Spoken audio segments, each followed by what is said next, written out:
Obrigado aí, João, obrigado, Raulzinho.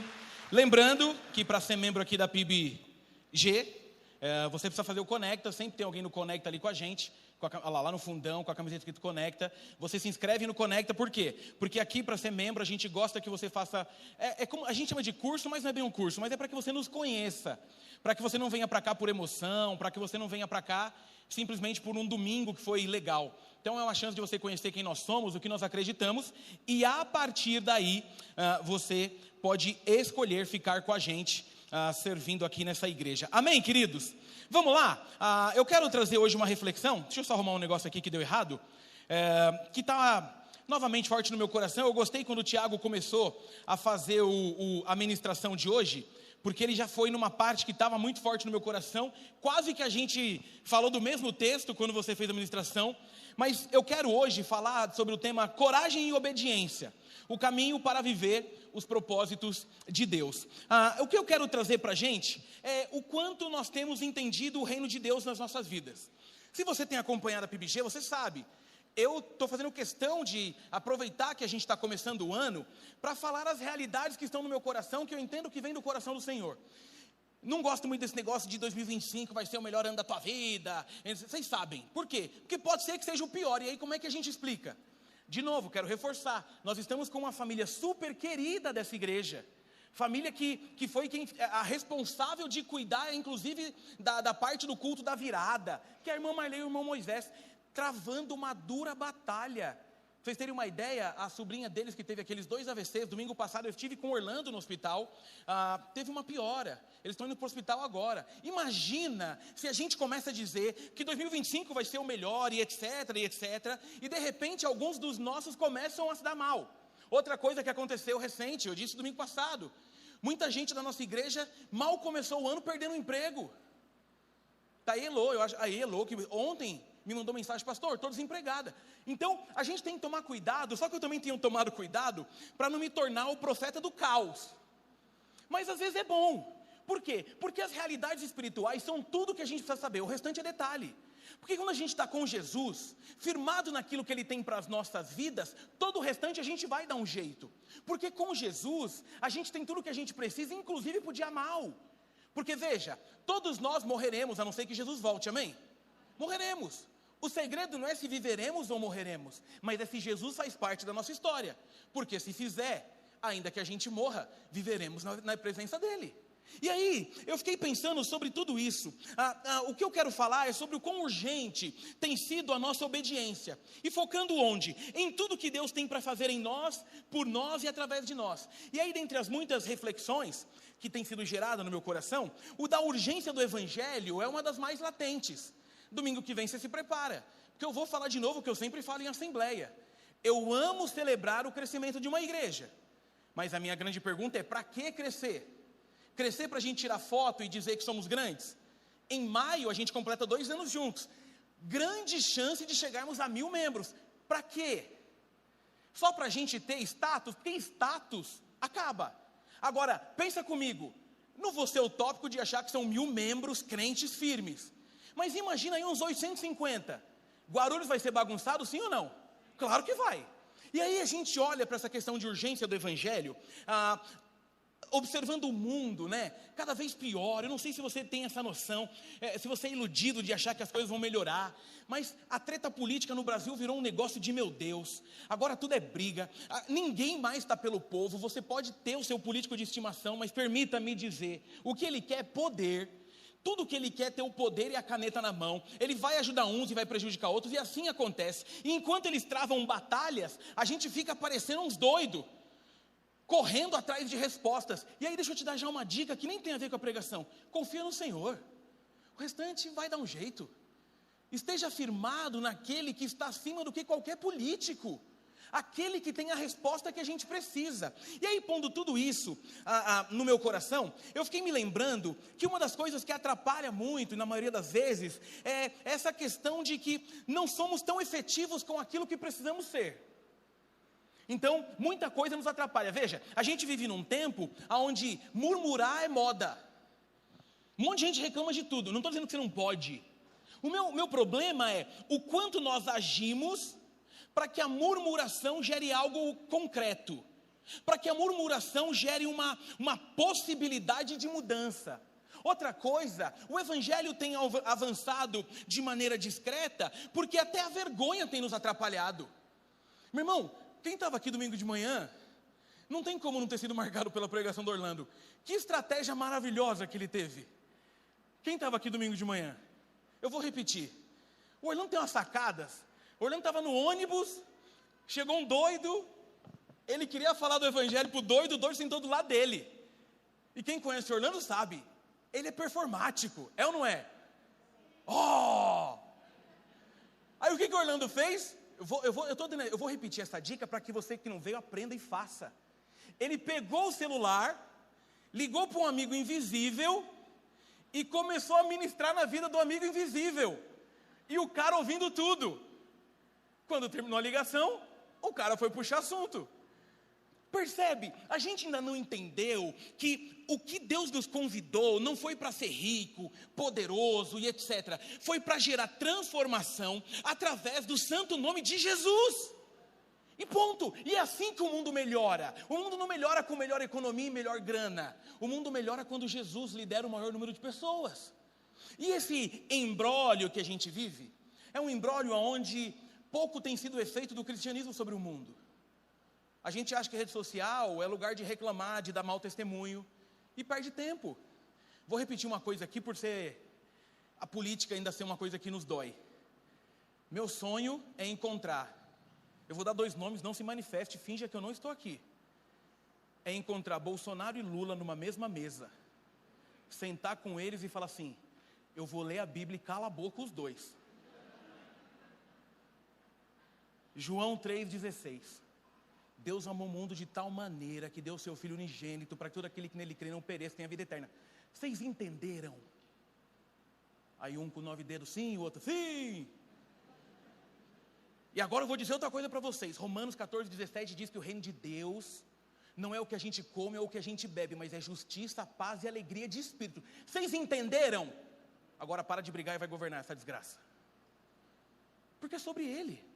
E aí tem horas que a gente fica vagueando pela caminhada da vida, sem fazer o que realmente importa. E aí eu peguei um personagem hoje, que vai nos mostrar o quanto depende de nós, o quanto a gente precisa só se colocar à disposição, para que Deus faça o que Ele tem que fazer, do jeito que Ele tem que fazer, da forma que Ele tem que fazer, porque irmãos, Ele vai fazer. A minha grande pergunta para mim mesmo tem sido, o quanto eu estou disposto a participar de tudo aquilo que o Senhor vai fazer nessa terra. Amém, queridos? Se você puder então, abra sua Bíblia no livro de Juízes, por gentileza. Juízes no capítulo 6. E eu acho que é a primeira vez que eu vou pregar sobre esse personagem na minha vida. Tenho quase certeza.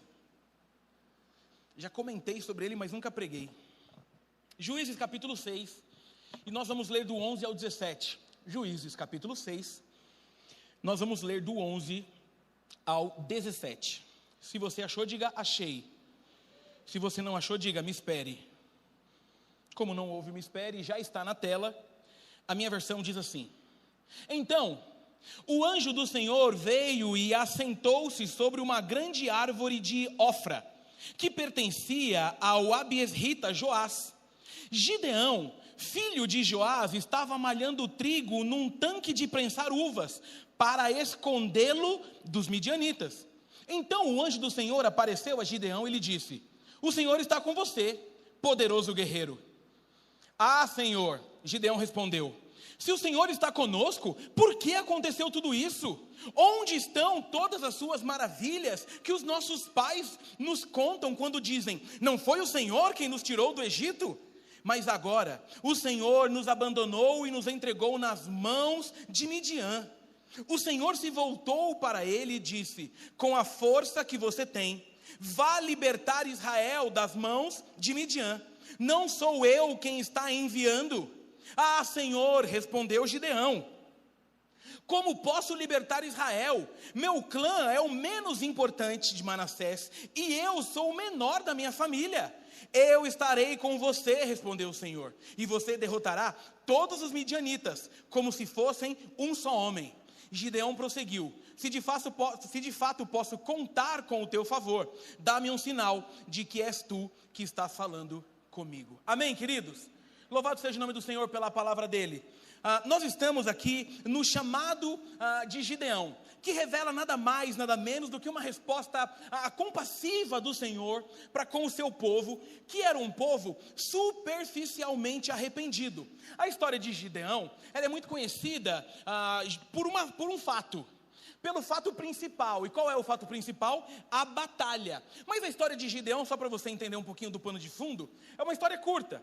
Você vai ler sobre Gideão de Juízes 6 até Juízes capítulo 8, que narra como Deus usou esse homem para libertar Israel de uma opressão midianita, em uma época em que os israelitas estavam sendo constantemente atacados e saqueados por todo aquele povo de Midian que dominava a terra ali.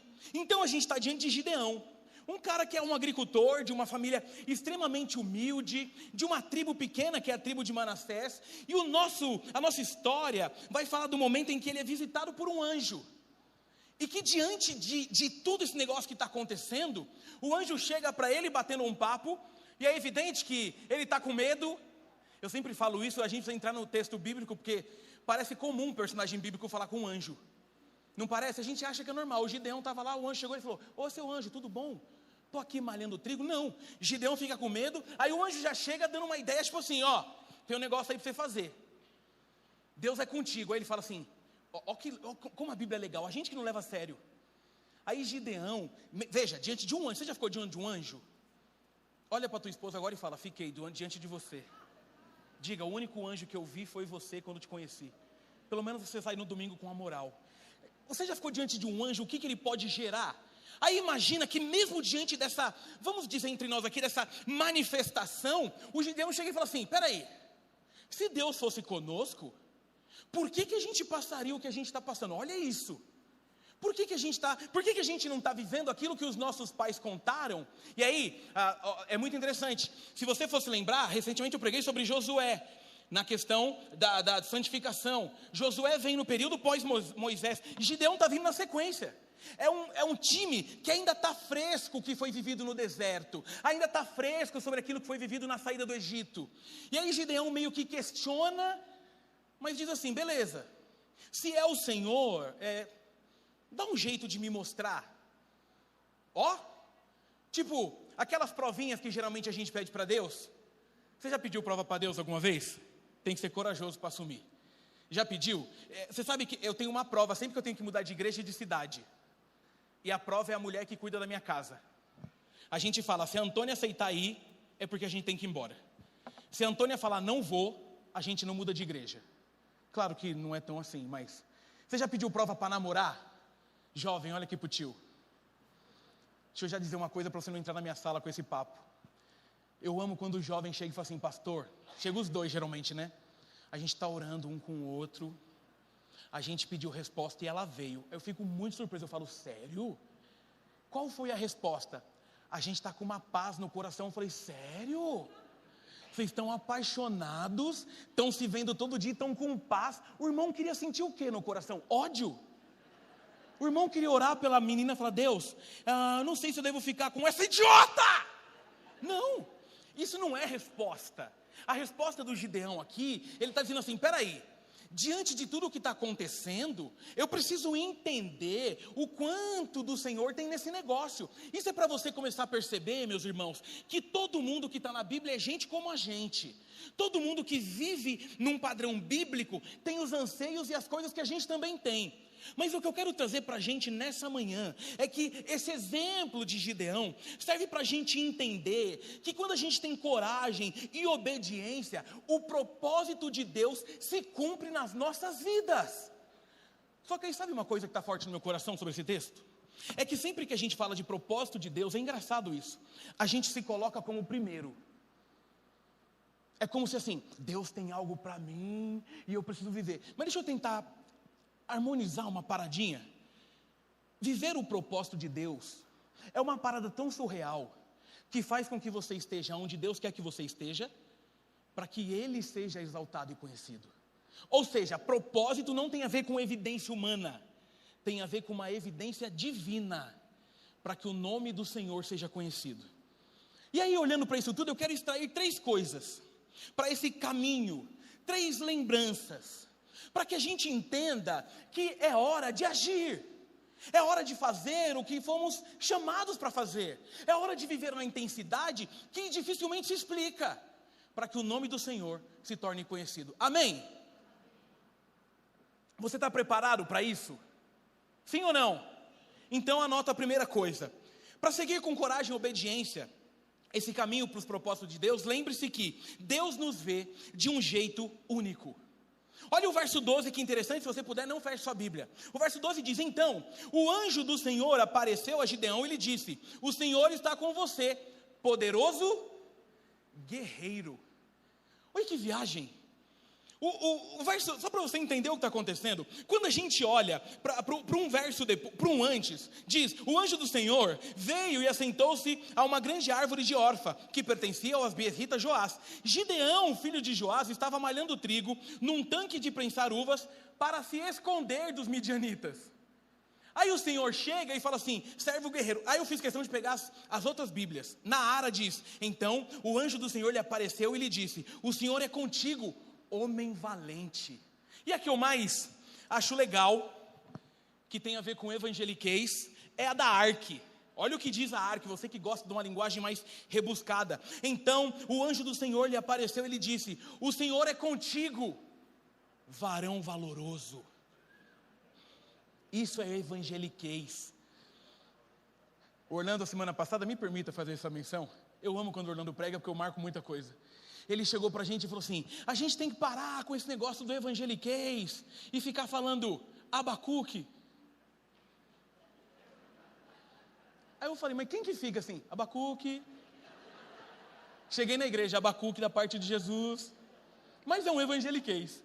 O que a Bíblia está dizendo em todas as versões é que esse Gideão era esse homem valente. Só que, irmãos, entenda uma coisa: nem ele sabia quem ele era, mas diante dos planos de Deus, até medroso se torna corajoso. A gente tem que entender isso. Meu irmão, não é sobre aquilo que nós temos, porque se dependesse de nós, o reino não avançaria nada. Mas o Senhor olha para a gente no íntimo. Ele sabe exatamente aquilo que nós temos e aquilo que nós somos. E se Ele colocar a mão, viveremos coisas que são difíceis, inclusive de explicar. Então deixa eu te contar uma coisa: quem te vê de uma forma, com toda a essência, é apenas o Senhor. E Ele nos vê de um jeito único. Por que eu estou te falando isso?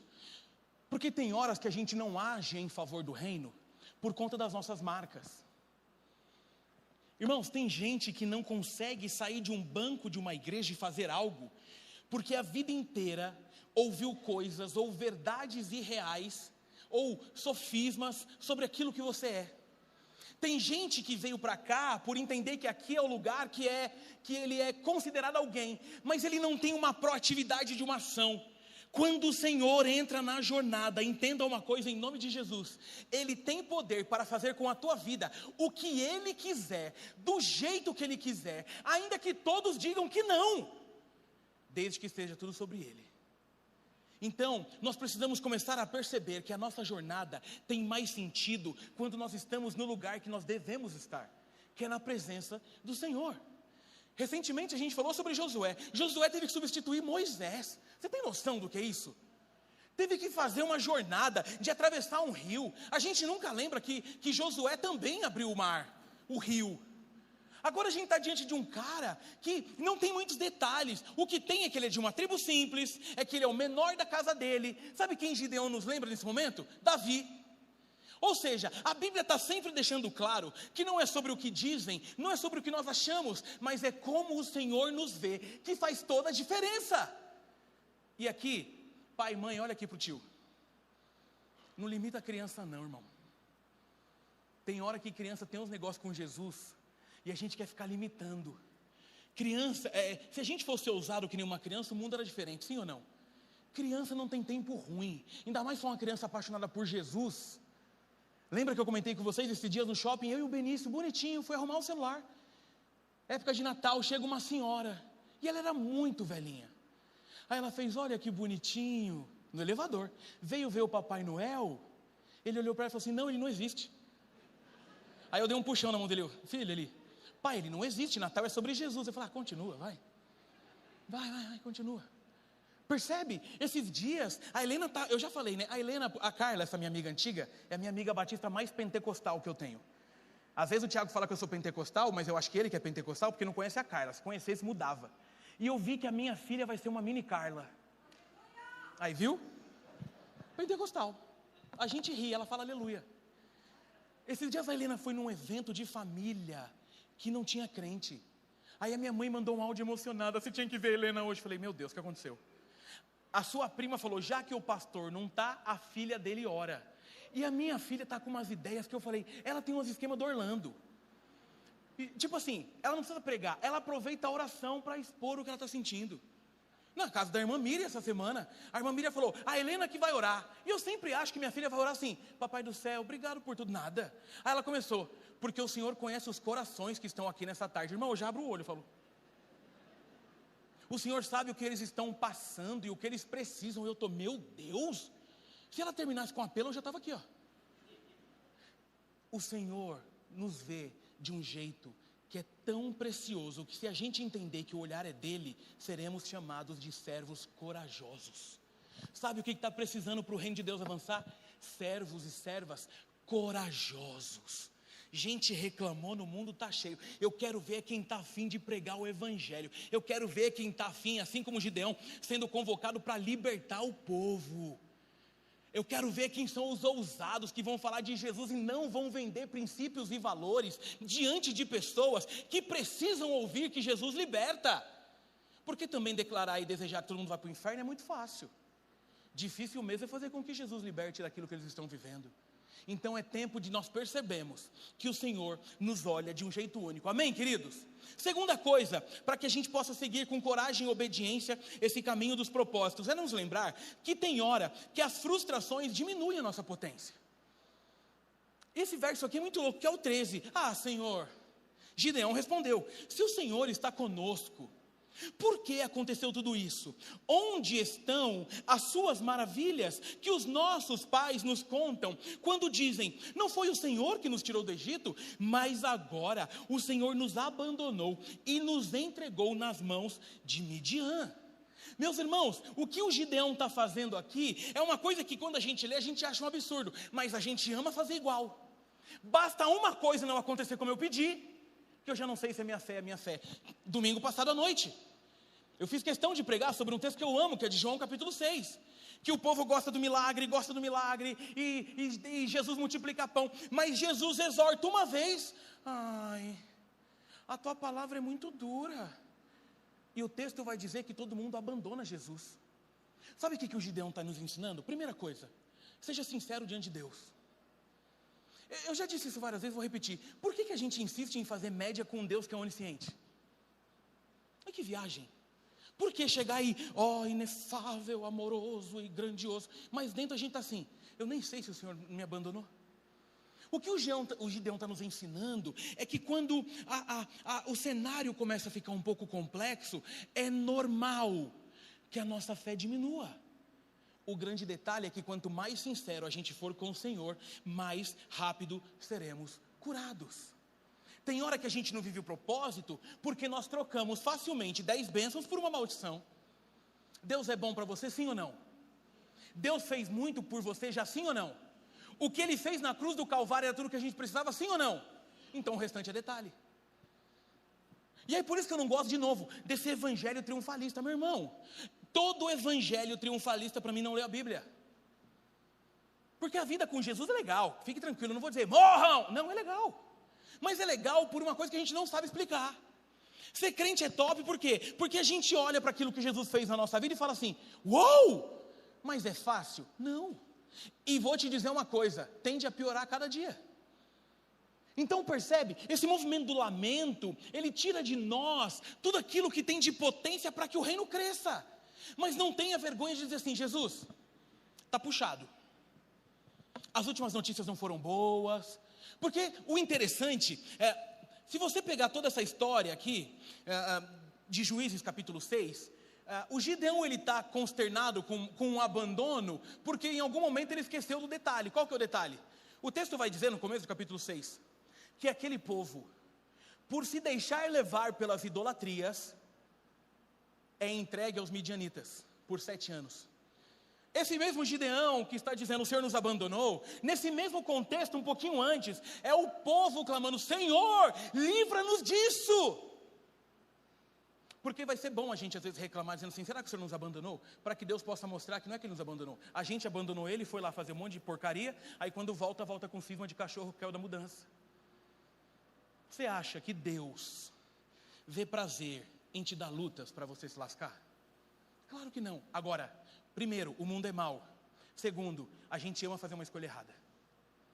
Aí quando a consequência chega, oh Senhor, não tem oh Senhor. E meu irmão, deixa eu te contar uma coisa, tem horas, eu já falei isso esses dias, eu quero repetir, diante da dor, é o melhor momento para mostrar que a nossa adoração é verdadeira. É muito louco o que Deus tem feito nesse lugar. E eu estou dizendo daqui porque eu sou daqui, tá bom? Veja, quando eu falo bem de PIBG, não estou falando mal de nada, tá bom? Acho bom explicar, mas é que eu vivo o PIBG. Essa semana, a gente foi constrangido aqui nessa igreja de novo, por esse movimento de gente que passa por dor, mas entendeu quem ele é. Porque veja, essa família que está com a gente, que eu comentei agora há pouco, o Marley e o Moisés, eles chegaram recentemente e parece que eles foram feitos para PIBG. Chegaram de um jeito que é até difícil. E aí, pasmem, a família dela que está passando por dificuldade, serviu comigo na PIB do Brás, com Carla, com Dário. Então no final a gente se conhecia. E aí eu e Orlando fomos lá domingo, ver o que eles estão passando. É muito difícil. E a semana inteira, luta, não luta, tanto é que, irmãos, orem muito hoje, porque hoje está acontecendo um procedimento cirúrgico muito pesado. Aí, a gente orando, e eu mando mensagem todo dia, como é que estão? Quando chega na quinta-feira, né, Orlando? Quinta ou quarta? Mas acho que foi quinta. Sexta. Teve o congresso aqui, eu dei uma passada, porque eu ia jantar na casa de uma família. Na hora que eu encontrei o pastor que ia pregar, eu falei, eles vão orar lá embaixo, vamos lá? Eu estou indo com o irmão. Quando eu chego lá embaixo, quem está lá embaixo? A Marley e o Moisés. Eu falei, o que vocês estão fazendo aqui? Não, pastor, a gente sabe da luta que a gente está travando, mas no aniversário da igreja a gente quer participar e ajudar. Eles que estão liderando todo o movimento do evento do aniversário da igreja, cara. Percebe? Tem hora que vai dar errado? Vai, mas eu vou repetir a frase do ano do meu coração. Quando estamos com o Senhor, ainda que dê errado, já deu certo. Esse é o segredo da vida. Então esse movimento de reclamar e tudo mais, não tem problema, desde que quando o Senhor responder, você haja. Você acha que Deus vai te abandonar, querido? Em nome de Jesus, você acha? Eu já falei que a melhor forma de você entender o coração de Deus é tendo um filho. Quem é pai de verdade, mãe de verdade, olha para Deus e fala, Deus, agora eu entendi o que o Senhor é para mim. Meu irmão, eu não abandono o Benício e Helena por nada. Está até difícil minha semana, porque agora eles inventaram de ficar nos avós, estão nos avós aí há 3 dias. Que horror uma casa sem criança. Não que não seja legal, assim, 1, 2 dias, Caio e Ela ali vendo série, sem ninguém berrando. Mas eu prefiro os berros, eu entendo. Eu estou com saudade do som da bateria no meu ouvido enquanto a gente conversa. E ele tocando a música do Jiraya. Você acha que Deus é diferente? Não. Então, quando a dor bater forte, para que você não fuja da obediência do propósito, quebrante o teu coração na presença do Senhor e diga para Ele aonde está pegando, para que Ele possa mostrar que Ele tem feito infinitamente mais do que a gente pede ou pensa. Amém? Terceira e última coisa, eu coloquei uma frase de efeito, porque essa frase de efeito eu acho que a gente entende ela de um jeito, mas o que o Gideão está nos ensinando é outro. Quando para você seguir com coragem e obediência o caminho para o propósito de Deus, lembre-se que pouco com o Senhor é tudo. É muito louco porque o versículo 15 diz, Senhor, respondeu Gideão, como posso libertar Israel? O meu clã é o menos importante de Manassés, e eu sou o menor da minha família. E aí, irmãos, é muito louco, porque, olha isso, pensa num menino simples, da roça, e um menino que, se vocês olhar a história, o próprio pai de Gideão era um dos idólatras daquele tempo. Já tinha também feito um altar ao deus Baal daquele tempo. E aí o Gideão está falando isso por quê? Porque se você olhar o texto sobre os midianitas, era como se Deus olhasse para a gente aqui. Imagina que você é daqui do PBG. Aí Deus chega para você e fala assim, Elivan, estou te chamando para algo. Você vai guerrear espiritualmente com Guarulhos. Guarulhos tem 1,5 milhão de habitantes. Aí o Elivan chega e fala assim, não, senhor, o senhor deve ter escolhido errado, eu sou da PIBG, lá a gente é só 900. Lembra daquele vídeo do Leônidas, que é uma piada que o Tiago Ventura fez, que é maravilhosa? Você já viu esse vídeo? que ele está simulando um Esparta, né? Aí o cara chega, o Leônidas, quem assistiu 300 está ligado. Tanto é que tem muita gente que acha que 300 tem a ver com Gideão, mas não, porque nos 300 eles perdem. Mas lembra desse vídeo que o cara chega e fala assim, pessoal, se prepara aí que a gente tem uma guerra. Aí o cara chega e fala, boa Leônidas, bom, estamos com 300, né? Vamos guerrear contra quem? Contra uns 150, estamos 2 contra 1, ele fala, um pouco mais. Bom, se é um pouco mais, 300 contra 300, um pouco mais.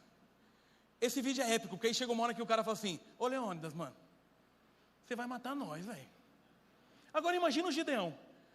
Você vai ser escolhido. O verso 7, o capítulo 7 do verso 12 diz, os midianitas, os amalequitas e todos os povos que vinham do leste haviam se instalado no vale. Eram numerosos como nuvens de gafanhotos, assim como não se pode contar a areia da praia, também não podia contar os camelos que eles tinham.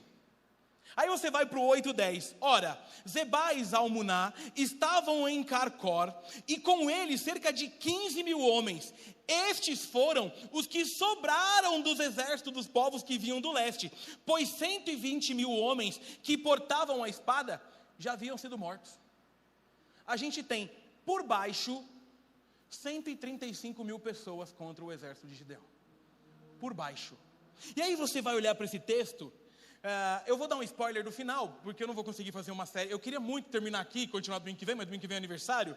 Você vai ver que Gideão aceita o desafio. E aí quando ele aceita, ele reúne 32.000 homens, olha que bonito, para enfrentar os midianitas. Aí você fica mais macho, sim ou não? Pô, 32.000 contra 120, dá 1 para 4. Já dá para... Você pega uns caras mais fortes, fala, você garante 8... e vai equilibrando. Só que essa história vai acontecendo de um jeito onde o Senhor chega para Gideão e fala assim, ô meu filho, reduz aí o número do exército. Aí de 32, ele reduz o exército para 10.000. Aí não, vamos ser sinceros, aí Gideão deve ter levado assim, Deus, tem uma parada acontecendo aqui. 10.000, Deus fala, realmente, olha como Deus é, irmãos, 10.000 é muito. Se vocês conquistarem com 10.000, vocês vão se achar demais. Manda todo mundo lá para o riacho. Os que se abaixarem para beber água e lamber igual um cachorro, esses vão com você. O restante vai embora.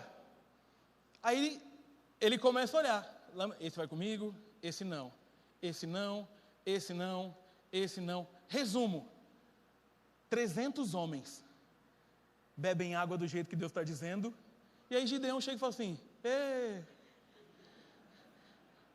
vamos lá,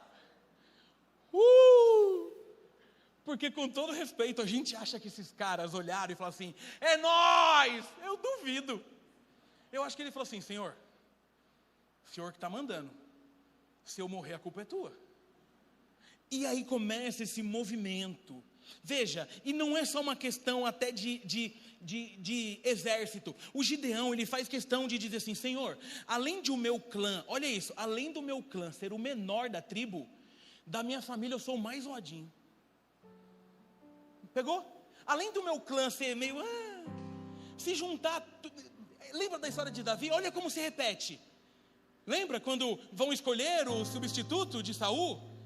Traga lá seus filhos, Jessé. Aí começa a vir uns maromba, tipo, fortão, fica de pé, irmão, rapidinho. Tá aí o primeiro filho de Davi. Segundo filho de Davi, fica de pé, meu filho. É esse aqui, Senhor? Não. Terceiro filho de Davi, é esse aqui? Não. Vem cá, Davi. Aqui o Davi. Aí chega o Davi, só o pó, magrinho. Aí Deus fala, é tu. Obrigado, irmão de Davi, que eu esqueci o nome. Obrigado, filho de Jessé. Pior que vocês se param. Olha, eu escolhi uma linha. Que legal. E aí sabe o que vai acontecer? Ele vai obedecer a voz do Senhor. Ele vai fazer aquilo que o Senhor tem para a vida dele. Com os 300, contra um monte de gente. Ele está com medo no meu coração, isso não sai. Ele está preocupado. Mas aí ele resolve simplesmente obedecer para viver aquilo que o Senhor tinha escrito para a vida dele. Porque o segredo no reino de Deus não é se a gente é maioria, mas é se Deus está com a gente no exército. E aí o texto vai dizer que eles obedecem ao Senhor. E sabe como eles ganham essa guerra? Tocando. Meu irmão, esse texto é maravilhoso. Eles cercam o exército ali dos midianitas com 300. Eles levam uma bacia com uma tocha e um instrumento. Que viagem, velho. Imagina, o líder chega para mim e fala assim, ó, é nós aqui, tá bom? Beleza, pega aqui esse jarro de barro. E você fala, jarro de barro? A gente vai fazer o quê? Tacar na cabeça dos caras e correr? Não, quando chegar lá perto vocês vão gritar, por Deus e por Gideão. Vai quebrar o negócio, vai pegar a tocha. Meu irmão, que cena. E aí o texto diz que o exército dos caras se embanana todo. Ó, o que a gente precisa perceber? É que esse movimento do reino de Deus é Deus cuidando. Porque quando a gente tem pouco, com o Senhor é muito. A gente gosta muito de usar essa frase para bens. Não, pouco com Deus é muito. Não está errado não. Mas a gente precisa entender que para de ter a utopia de que seremos maioria no mundo.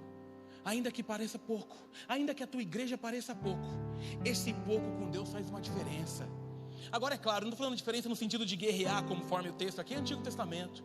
O que eu estou dizendo é que nessa batalha espiritual que existe no mundo, a gente tem que parar de reclamar e começar a fazer com que o nome do Senhor seja exaltado pelas nossas jornadas.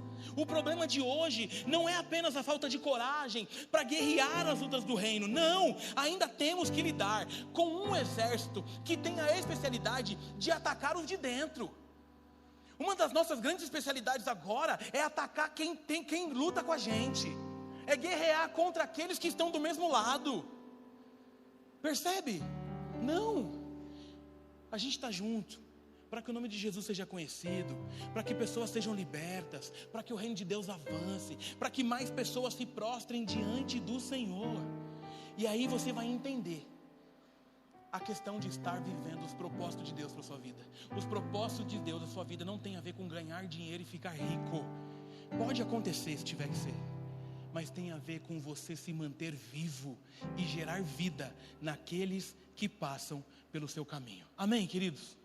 Quero concluir mostrando o final um pouquinho dessa história.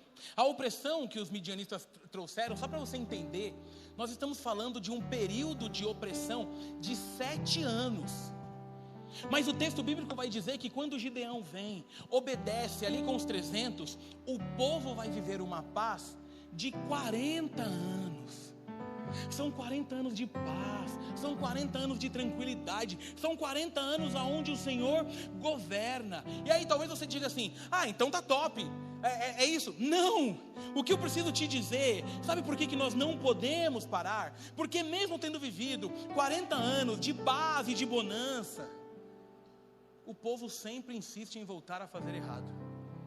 Porque o texto sobre a história de Gideão, no capítulo 8, do 33 ao 35, termina assim: logo depois que Gideão morreu, os israelitas voltaram a prostituir-se com Balaíns, cultuando-os. Ergueram Baal-Berite como seu Deus, e não se lembraram do Senhor, o seu Deus, que os tinha livrado das mãos dos inimigos em redor. Também não foram bondosos com a família de Jerubaal, isso é, Gideão, pois não reconheceram todo o bem que ele tinha feito a Israel. Por que essa luta nunca vai parar? Porque o povo não cansa de pecar. Porque o povo está sempre aprisionado às idolatrias vazias. E aí, eu quero encerrar. Tiago, na hora que pegou e fez a ministração aqui, em uma das canções, ele falou sobre Noé. Aí ele citou Abraão, que era uma das pregações que eu queria trazer hoje também, mas eu mudei para Gideão. E o que me deixa impactado é que você vai para Hebreus capítulo 11, na galeria dos heróis da fé, no verso 32, que mais direi? Não tenho tempo para falar de Gideão, Baraque, Sansão, Jefté. Não diz o que ele fez, mas o nome desse Gideão está lá, na galeria dos heróis da fé. Porque ter fé com muitos, com muita grana, com tudo dando certo, é muito fácil. Eu quero ver o quanto a gente tem fé para fazer aquilo que o Senhor pede de nós, que por muitas vezes não se encaixa com a nossa vontade. Talvez seja tempo da gente parar de moer trigo para se esconder, e tempo da gente se apresentar dizendo: Senhor, o que o Senhor quer? Eu tenho umas lamentações aqui, Senhor, para te entregar, mas o que o Senhor tem daqui para frente? E vamos embora. É com esses aqui? É com esses aqui que eu vou. Senhor, eu não quero fugir da tua presença, eu quero que seu nome seja conhecido, eu quero viver os teus propósitos para a minha vida. Onde o Senhor tem para eu falar do seu nome? Quem está precisando desse evangelho, para que a gente juntos possa fazer a diferença num mundo que está carente da presença de Jesus? Amém, queridos? Você pode fechar seus olhos? Eu quero encerrar orando por você nessa manhã, em nome de Jesus. Minha reflexão é para que você, ao fechar os seus olhos, possa falar com o Senhor. O que você tem feito com a fé? Essa questão de obediência e de propósito, o que tem guiado o teu coração? O quanto você está disposto a guerrear aquilo que o Senhor tem para você? O quanto você se lembra que a nossa luta não é contra a carne e o sangue, mas é contra principados e potestades? E o quanto isso te preocupa no sentido de preparo, de entrega? O quanto o reino de Deus tem avançado por conta de você? E talvez você diga: ah não, pastor, mas eu não, eu sou tímido, eu vim de um lar precário. Não, Senhor, pastor, eu não, porque tem hora que eu acho que Deus nem cuida de mim, Deus nem me ama. Ah não, eu não tem como eu não, porque eu não tenho nenhum dom, nenhum talento, eu não canto, eu não prego. E quem sabe essa manhã você não percebe que Deus te vê de um jeito que só Ele vê, e que se você está aqui é porque tem algo da parte dEle para ser feito no teu coração, mas que não termine em você, mas que através de você outros alcancem a salvação que há em Cristo Jesus. Queria te dar uns minutinhos para você orar. De repente, dependendo, pode ser que você queira desabafar, confessar, não sei, mas uns minutinhos para que você possa conversar com o Senhor diante de tudo que ouvimos. Se o mar se agitar e tudo escurecer e parecer que eu não vou sobreviver, se o meu coração sentir que é o fim, eu vou manter meus olhos firmes no Senhor. Circunstâncias não alteram as promessas do Senhor. Tudo contribui para o meu bem. Céus e terra vão passar, mas o meu Deus não falhará. Seu amor brilhará e sempre cuidará de mim. Nada temerei, eu sei que não estou sozinho. O Todo-Poderoso é o meu amigo. Sua voz acalma o mar, faz milagre acontecer. Posso crer e descansar em Deus. Senhor, obrigado pela tua palavra, obrigado pela oportunidade que temos de cultuar o teu nome nessa manhã. Obrigado por tudo que o Senhor tem feito em nós, por nós e através de nós. Nós agradecemos porque as exortações e os confrontos são necessários para que a gente não pare. Tire de nós um coração que só murmura, tire de nós um coração ingrato, tire de nós, Senhor Deus, o senso de pequenez e faça a gente perceber que com a fé e seguindo em obediência viveremos o que o Senhor tem para nós e que não é sobre nós. As nossas vitórias são dadas pelo Senhor, elas pertencem ao Senhor. Então use as nossas vidas, Pai, que possamos ser usados para tirar da prisão aqueles que estão rendidos ao pecado, que não tenhamos medo da guerra espiritual que está acontecendo, e que tudo que existe em nossas vidas seja para a honra e glória do Teu nome. Nos encoraje, use as nossas vidas, faça de nós aquilo que o Senhor quer fazer, e que toda a honra e toda a glória sejam dadas ao Teu nome. Muito obrigado por não desistir dos nossos recomeços, muito obrigado por nos ajudar a superar as nossas expectativas frustradas da vida, e a fazer novo tudo aquilo que a gente precisa para não desistir da jornada. Fique com a gente nesse domingo, Obrigado por cada família que está aqui. Obrigado por todos aqueles que estão com a gente no online. E pedimos, Senhor, abençoe a vida da Luciene naquele hospital. Família da irmã Marley, do irmão Moisés. Segure nas mãos deles ali. Esteja ali de forma que eles possam sentir a sua presença de forma palpável. Nós clamamos pelo teu milagre sobre a vida dessa jovem. Contudo, não seja feita a nossa, mas a tua vontade. Porque o que nós queremos é adorar o Senhor com aquilo que o Senhor tem para as nossas jornadas. Obrigado por não desistir dos nossos recomeços. Que o amor de Deus, o nosso Pai, a maravilhosa graça de Jesus e as doces consolações do Espírito Santo de Deus sejam sobre nós e sobre todo o povo de Deus na face da terra, agora e para todos sempre. Amém e amém. Deus abençoe, bom domingo.